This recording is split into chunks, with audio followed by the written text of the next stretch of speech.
I'm Jeff Asher, and this is the Jeff-alytics podcast. Artificial intelligence is surrounded by big promises and even bigger questions. Depending on who you ask, it's either about to transform society or destroy it. My guest today spends a lot less time talking about the hype and a lot more time talking about what these tools can actually do, especially in the world of criminal justice. Andy Wheeler is a criminologist, data scientist, and founder of Crime Decoder. His work sits at the intersection of crime analysis, technology, and public safety. In this episode, we talk about how AI is already being used in public safety, where it's helping, where it's falling short, and why the future is likely to be more incremental than revolutionary. We also get into how technology and AI fit into focused deterrence, predictive analytics, and the challenge of making better decisions in an increasingly data-rich world. Technology can provide more information than ever before. Knowing what to do with it is a different challenge entirely. Let's get started. My guest today is Andy Wheeler. Andy, thanks so much for joining me. Yeah, thank you for having me, Jeff. Question I start everybody off, and you a little, I think, more mysterious than most. Like, what is your background and what is it that you say that you do? What is it that you do? Yeah, so to start, I got my PhD in criminal justice at SUNY Albany. Most of my work was doing number crunching with police departments. So basic research, policy analysis, operations research, and predictive analytics for the most part. I was then a professor of criminology at the University of Texas at Dallas for a few years. And then in 2019, I went over to be a data scientist in the private sector. So day gig, I work for a healthcare company that examines fraud, waste, and abuse for Medicaid claims. But in addition to that, I still do consulting with police departments. And so I have a consulting firm called Crime Decoder. And that's kind of where we probably overlap the most then. I would imagine so. Although the fraud stuff sounds fascinating as well. So what sort of motivates you to do all of this work? Yeah, I mean, a lot of it's just based on my interactions with police departments and my interest in really technical problems. I view if somebody comes to me and they're like, hey, I have this problem, whether it's monitoring crime patterns or doing this type of intervention or building software. I enjoy working on those types of things, probably the same way that some people enjoy doing crossword puzzles or different types of puzzles like that. I just enjoy doing technical work with police departments. And so what kind of problems are you solving with police departments? Is there a Yeah, typical type or is each one different? it's a lot of times it may be technical algorithm development. So while I was getting my PhD, I worked as a crime analyst. And so some of those projects were just born out of different projects that I was working on the time while I was a crime analyst. So like one of the examples was just simply to tell if I'm monitoring crimes week over week. So if I was in Troy, New York, so we may have 10 car break-ins and last week and then 20 car break-ins this week. Is that a significant increase? Is that at the point where I should go and dig in to those crimes and try to identify if there's like an itinerant group that's committing a bunch of offenses or if that's just like normal variation over time? So that's one of the projects I worked on is just monitoring how do you develop metrics to monitor crime over time and identify those spikes. Other examples are identifying the best individuals to give focused deterrence messages to. So one of the interventions that police departments do is basically gang network interventions, where the focused deterrence model is basically you give a deterrence message to the whole gang. If one gang member messes up, we're going to go after the rest of the gang. So I developed an algorithm about who to best prioritize to give those particular messages to.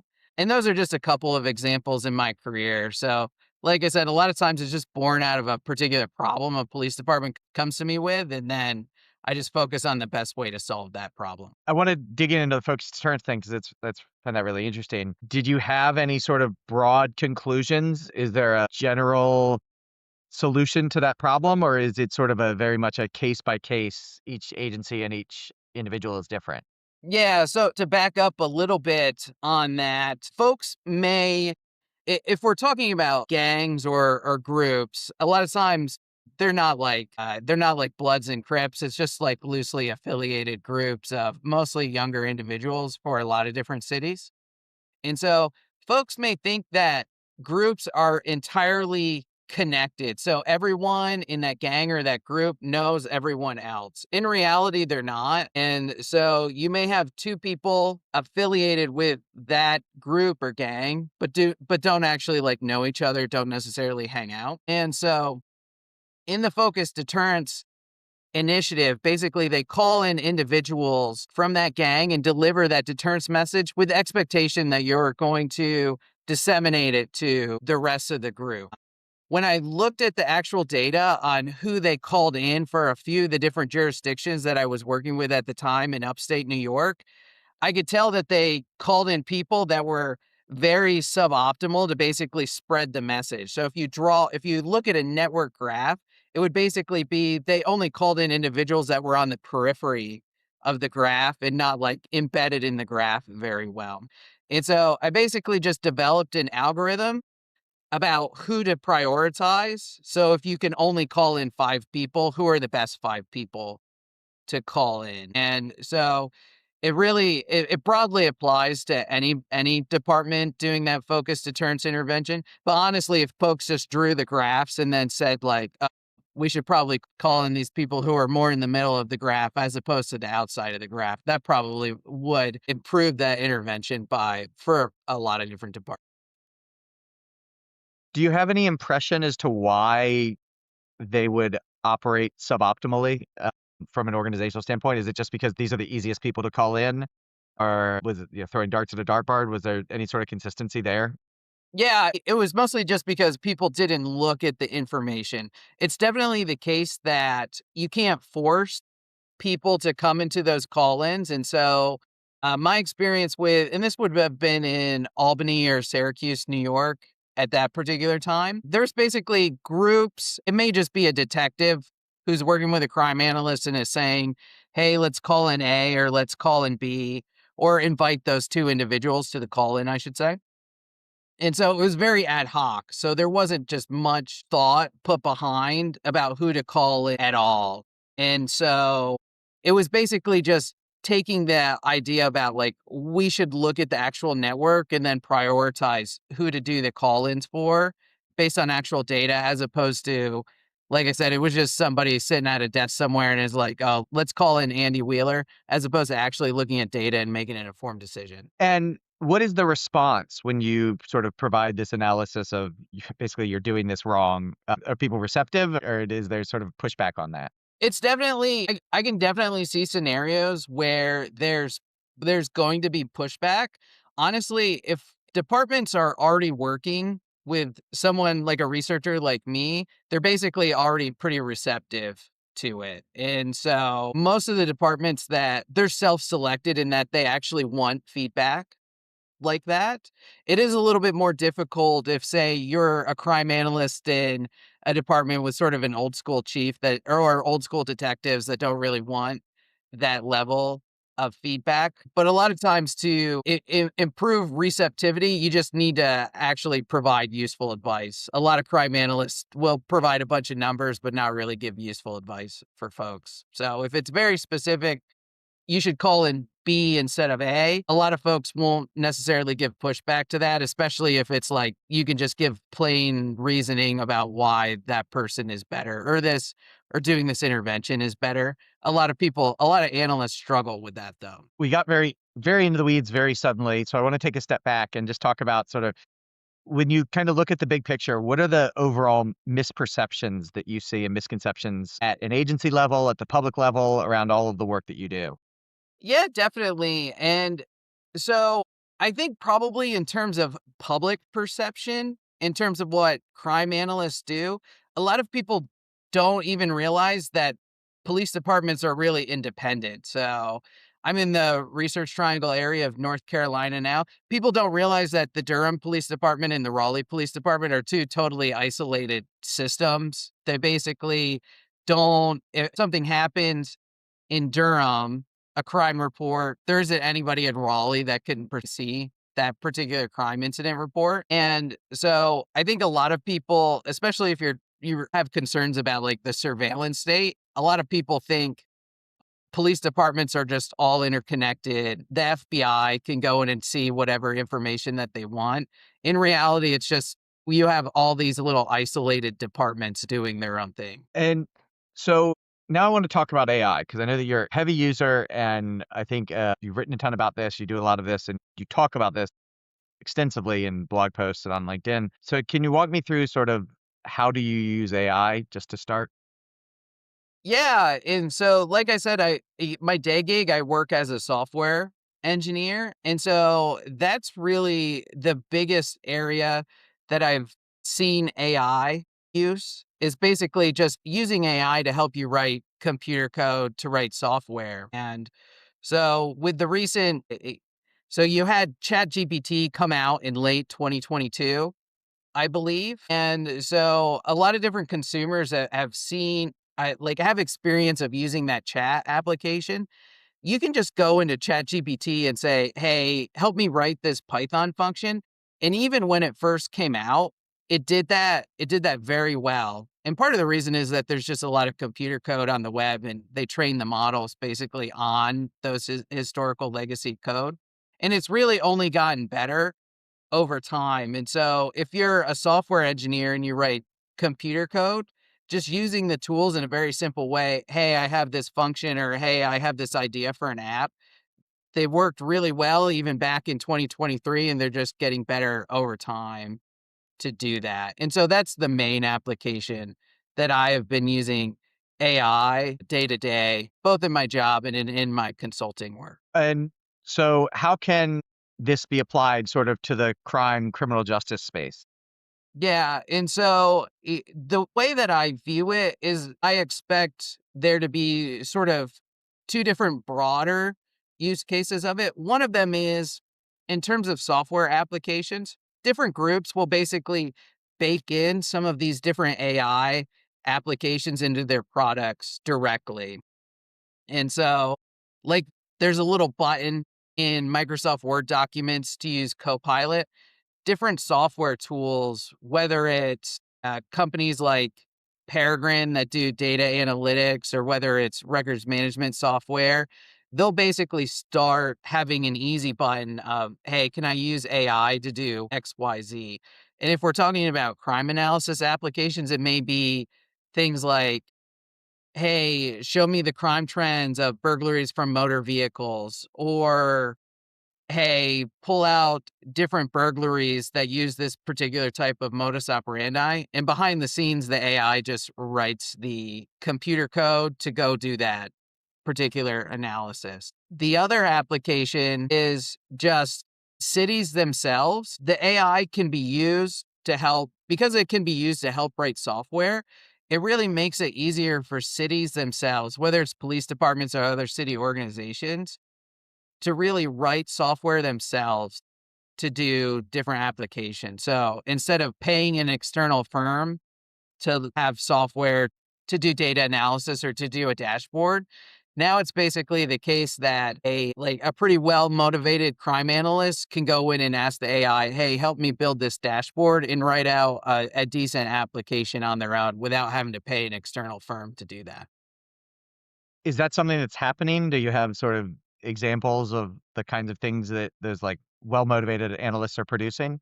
Yeah, it's not happening currently all that much now. So I don't have any real great examples besides like little idiosyncratic things analysts Yeah. are building on the sides of their desk now, which are really not any different than things that they've been doing. So, like, say, automating a weekly report, now they're using some of the AI tools to help them write the computer code to do that. So, so nothing real sexy to talk about there. But I do suspect as the tools get more widely integrated and accepted, that we'll be seeing more of that type of work.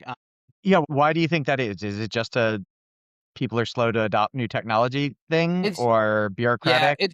it's partly due to speed, but it's also partly due to the technical capabilities of a lot of analysts or city workers for particular departments. So, one of the things that I do is training for crime analysts. So I'll go in and help analysts get up to speed with Python, for example.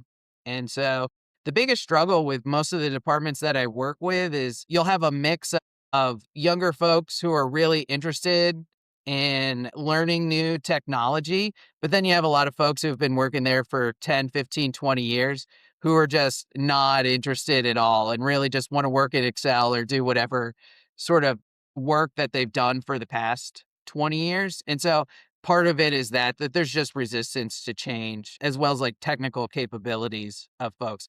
But I do think that it will improve over time just naturally, but simultaneously it's going to happen over time just due to like fiscal demands for people to be more productive. And thinking about AI from a specifically strictly policing standpoint, I had Ian Adams on a couple of months ago, and he talked about his research looking at the report writing technology.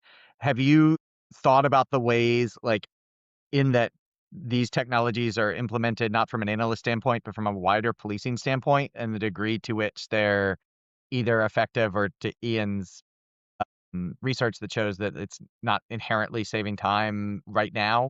It's definitely super hard to implement these different AI tools and save time. And so at my day job, one of the things that we're doing is we're building similar tools to basically help nurses do audits of Medicaid claims. And so it's really hard.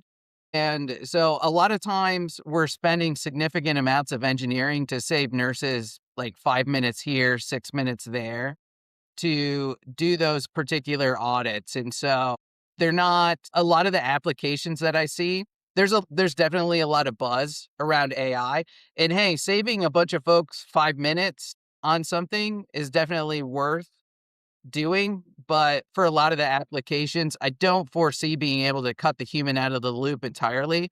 And so we're talking more about some of these marginal incremental improvements as opposed to like magically it's going to cut report times to 5 minutes for things that took an hour before. And in terms of whether we're talking about the police departments or different types of government agencies, a lot of agencies just don't have the infrastructure in place to be able to really effectively enforce, like even know how long that they spend on particular things. So I think like a good counter example are call centers. So if folks are familiar with call centers, those folks are like metrics out the wazoo. So folks know how long folks take to answer calls, how long they spend on calls, how much of their downtime that they have.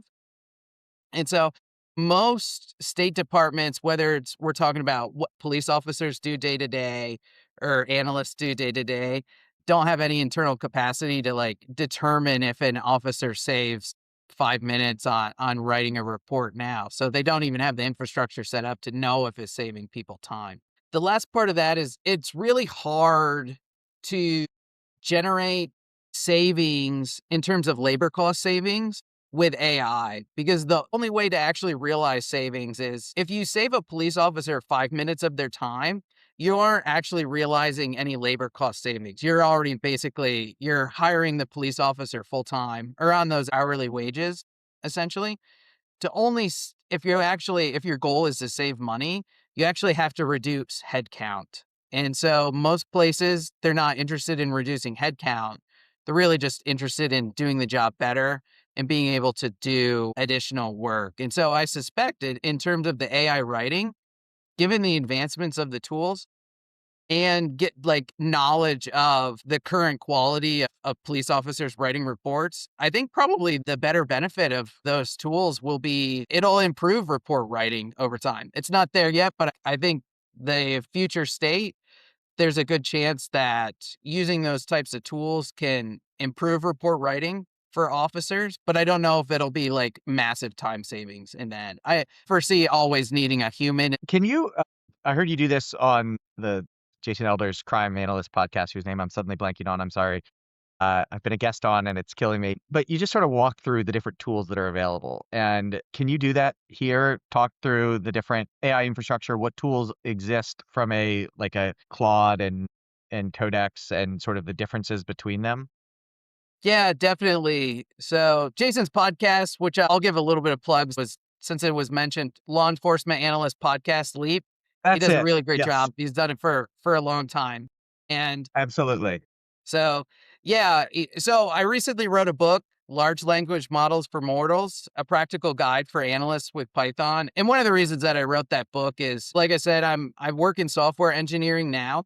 It really, when ChatGPT came out, it massively shifted the software, the focus to not only using those tools to help you write computer code, but also in applications to use basically those same models under the hood to do a lot of the stuff I work with. It's People think AI is cool. It's so boring. Like, I'm mostly working to replace fax machines and like document processing and things like that. And so in that book, I basically give an overview of the different types of common applications for those large language models.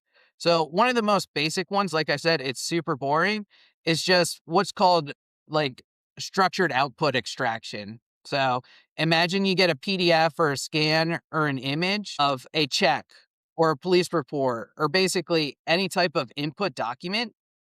These tools are very good in ways that were basically a step change over prior tools to be able to just take those PDFs and extract out information from those. So if we're going with a crime analysis example, you can take an officer's just sort of plain text description of what happens at a particular incident and then extract out things like names and dates and addresses and even more technical things like the modus operandi for how somebody broke into an apartment or things like that.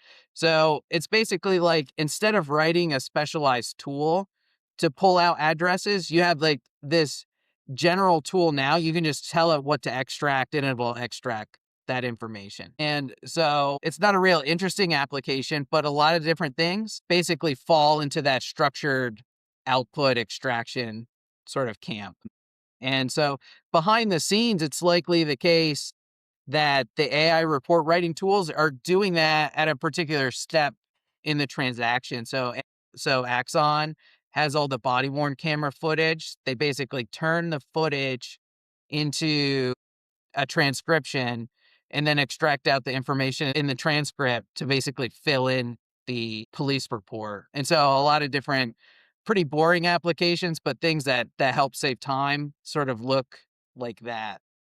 One of the other applications for LLMs are basically, they're very good at summarizing documents. And so imagine you're a police officer in the field, and I enjoy watching the body worn cam or cops or things like that. And so one of the ones recently was they pulled over somebody in an auto drive Tesla. It was a few years ago, and the officer didn't know which citation to give the individual who was sleeping, even though they were on autopilot. So they're like, is this reckless? Is this reckless driving? Like, what is this? One of the example use cases of AI is basically what's called RAG, retrieval augmented generation. And that's just, you have your documents and you have a system set up in place where essentially you query you ask plain text questions like, hey, here's my incident. I have somebody asleep at the wheel using Tesla Autopilot. What's the most likely criminal charge or traffic citation I should use for this scenario? And so the way that those applications work now is you can go in ChatGPT and ask that, and it'll give an answer, but it won't necessarily be an answer based on your department's documents. And so the way to change that to be based on your specific state codes or your particular department's documents would be, you build a system where you essentially scan over your internal documents to find the most relevant ones and then only feed those relevant documents into the chatbot and then have the chatbot summarize based on your local documents. And so that's what's called RAG. The last application that I talk about in the book is it's kind of complicated behind the scenes. It's called tool calling. But ultimately, when ChatGPT first came out and you ask a question, so say it came out in late November 2022, I think sometime around then. And it was only trained on data like earlier in the year. So if you asked it a question, say, hey, tell me about crime trends in December 2022. So after the data that it was trained on, it wouldn't be able to answer that question. It doesn't internally in the weights and in the way that the model was trained have that information. The way to solve that though is to do what's called tool calling. So if you do that same question now, what ChatGPT will do is basically under the hood and be like, I know that I don't know this information. I need to actually go to external sources. And it may go to like one of your websites, Jeff, or one of your news articles in the Times or things like that, and go look up those particular crime trends that are more up to date and then return back the information. And it's the same idea as RAG before, but it's basically the model can go into multiple steps and get the results of those tool calls to feed back in to further downstream processes. And that's pretty powerful because it can not only be like searching web documents, but it can basically be tool calls to do any intermediate output that you want, like whether it's querying a local table or pulling in different documents, like I talked about in the prior example, or even coders. A lot of times what we're doing is we're having a Claude or Codex or whatever tool write Python code to do that work. So basically, we say, hey, can you answer this question? And it'll write a little Python code to try to answer that question and then return the response. How do you account for hallucinations in the machine? That we know that there's imperfections. When ChatGPT first came out, I would like be like, what has Jeff Asher written? And it would come up with all of these articles. I'd be like, those would be great. Those sound exactly like things I would have written. I haven't written them, and obviously the models have improved significantly since then. But are there techniques or responses to basically just hallucinations and the fact that these things aren't perfect? Yeah. It really depends on the particular application. And so the example I gave with tool calling. So one of the popular ways that people try to critique these models is you can ask it how many R's are in strawberry, and it would give not the correct answers. Or you can ask it to do some simple math questions, and it would get the particular math questions wrong. And so I'm not sure, there probably is a real technical definition of hallucination, but I'm just broadly saying it's like anytime it gives an answer when the answer is wrong. Now, if you have a particular situation that there's a known definite output, you can basically use tool calling, like I gave the example before. So instead of just having the LLM basically take the text in and give its guess answer for how many R's are in strawberry, it actually writes Python code to go and check the text, check the number of R's that are in that word. I know that that's a trivial example, but it basically works that type of, instead of the LLM directly answering the question, it writes computer code. And then you can audit the computer code and make sure that the computer code is right to answer the question. That's one of the ways, and that's really the most popular way that people solve that for current software engineering applications now. It's the system, and it's one of the reasons why it's so popular in software engineering is because we have constrained systems and like we know the correct inputs and outputs. And so you can basically just write what are called tests. You can rewrite tests that are like, I know if I get this input, I should get this output. And so the agent writes computer code, you have your tests, and if you know you failed your test, like something's wrong in your computer code.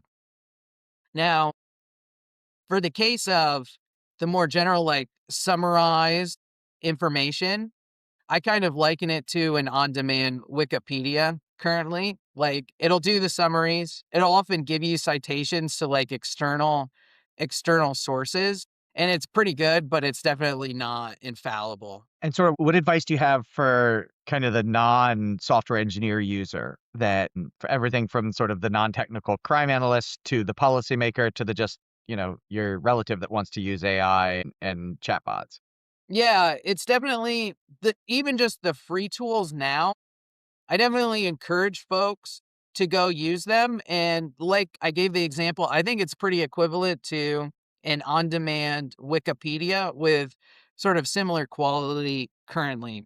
And so, any folks who have been in school recently knows your professors do not like you to cite a Wikipedia page if you're trying to use a point, but Wikipedia overall is pretty high quality. And so it's definitely worthwhile for you to go in. And if you have a general question, to go in and just ask these tools, whether it's the different tools are pretty similar in quality. So it doesn't really matter whether it's ChatGPT or Claude's tool or Google's Gemini. They're all, to me, they're very exchangeable, honestly. And so you can go in and ask your question, but you basically need to pay attention to those external resources that they've provided. And in addition to that, one of the biggest problems with the models now is they're what's called sycophantic. And so they'll tend to respond positively if you ask a question. So if you ask, so say you were asking about a medical condition and you're like, hey, I think I have high cholesterol. Here are my symptoms. It's more likely to respond affirmative. Yes, I think you have high cholesterol, as opposed to if you just ask the questions and say, here are my symptoms. They tend to basically confirm your suspicion. So you definitely want to be, when you're asking these questions, you want to be critical of the sources and you want to avoid basically telling the machine what you think the answer is to begin with. You kind of want to come into an open mind with those conversations. So I keep asking it, I think I'm smart. Do you agree? And it keeps telling me yes. So you're telling me that that's not. I think you're smart, Jeff, so I wouldn't worry about that too much. But basically, know that the machines are definitely fallible. And so there are a lot of people that just take it as ground truth. And if you're doing that, if you're at a workplace and you just have the LLM write your email and it's like 10 pages, nobody likes that. So like take a little bit of time to like read the output, sort of understand it. They're really great as teaching tools as well. That's probably one of my most common use cases of them is like, I don't really understand this. Can you give me like a more general explanation and then go deep dive into whatever you're learning, whether it's I'm mostly focused on tech stuff, but obviously most people aren't going to go and ask Python questions or database questions to Chat GPT like I do. But they're really excellent tools to go and help you teach yourself those applications. Just know it's like it's fallible, just like any human would be if they're. Is there a prediction being made today about AI or crime data or any of this type of work that you think will sort of be seen as ridiculous in a few years? Kind of like if you'd asked yourself 4 years ago about where ChatGPT would be now or where this landscape would be now, you never would have guessed it's here. Yeah.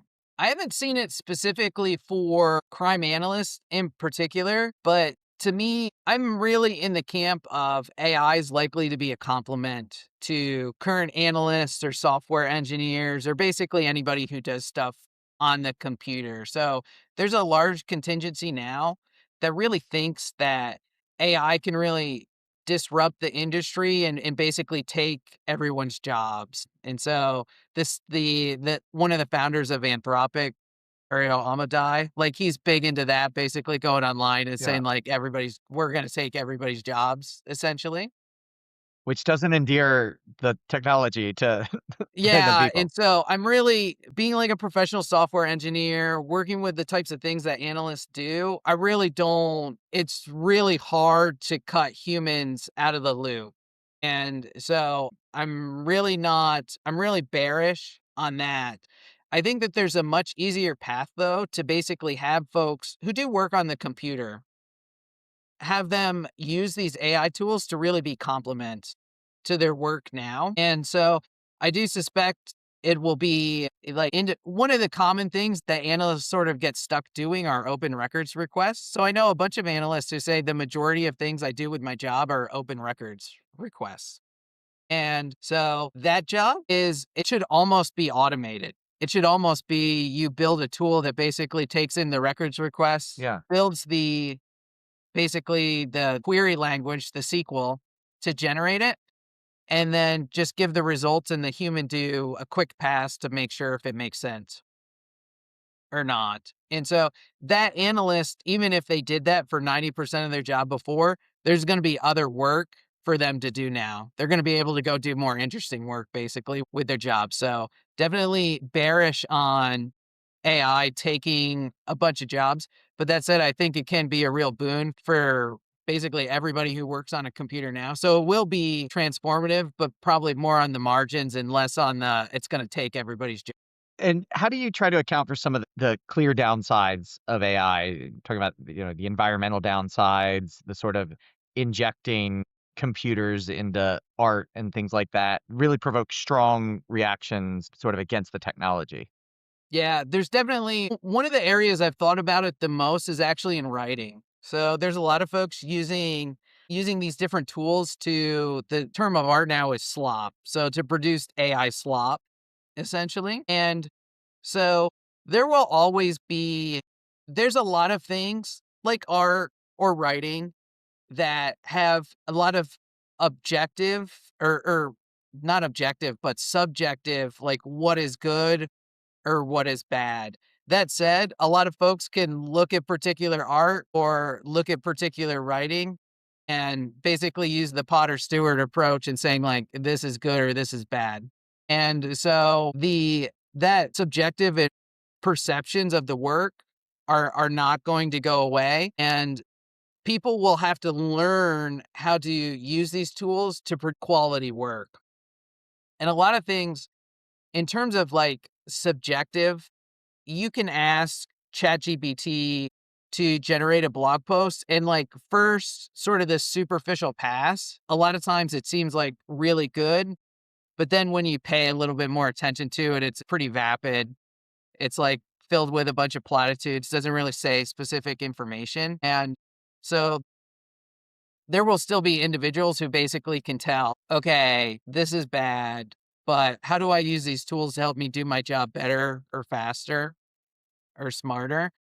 And so I think it's the complement perspective. So instead of like taking a human entirely out of it, how can we use these tools to do what we're doing now, but do them better? I think that's the path forward that the most successful individuals will end up being in really the near future, not even that long term of future. And so I guess that takes me to my last question is sort of what does the future look like? The short term, the medium term, the long term with this technology? Yeah. I think for the short term, there's really just going to continue to be incremental improvements into these models that come out. And so for the day to day folks, there's not going to be a new Anthropic or OpenAI model that comes out that like fundamentally that like takes your job tomorrow. That's just not going to happen. They're going to be these incremental improvements to the models, which even at this point, it's hard for me to tell like the improvements to the models in my particular day to day work. And so they've been very helpful, but the difference between the Sonnet 4.1 model and the Sonnet 4.6 model is not that big of a change in my day-to-day work for helping me write software, essentially. And so the biggest sort of medium term that I'm not quite sure how it's going to shape out is these models now are getting more and more expensive. And so there's this idea of induced demand. And so a lot of times they use it for building highways on the road. So like if you build more highways, it tends to people who took surface roads before will take the highways now. So it's basically a free good. And so a lot of people who weren't using that before are using it now. The AI models aren't necessarily a free good, like they cost money. And so those particular in the medium term, these different vendors, I'm not quite sure what the pricing models are going to look like. So now you pay $20 to be able to use some of these tools on a regular basis. I think that they're going to get more expensive, but there's going to be some more, especially for companies or enterprises rolling these out to like 5,000 individuals at once. There's going to be a lot of competition among OpenAI and Anthropic and Google about pricing. So I do expect that these models to get cheaper over time.